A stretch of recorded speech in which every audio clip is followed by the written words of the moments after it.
নমস্কাৰ। আজিৰ এই অনুষ্ঠানটিৰ মই আয়োজক।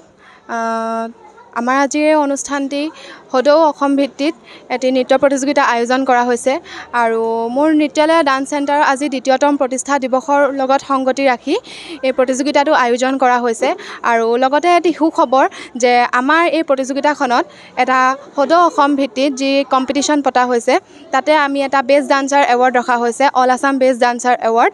তো তাতে আজি আমি গম পাবলৈ সক্ষম হৈছোঁ যে আমাৰ অসমৰ বিভিন্ন প্ৰান্তৰ পৰা যোৰহাট, ডিব্ৰুগড় সকলো ছাইডৰ পৰা আমাৰ ইয়াতে আজি প্ৰতিযোগিতা আহিছে আয়োজন ইয়াত কৰিবৰ কাৰণে।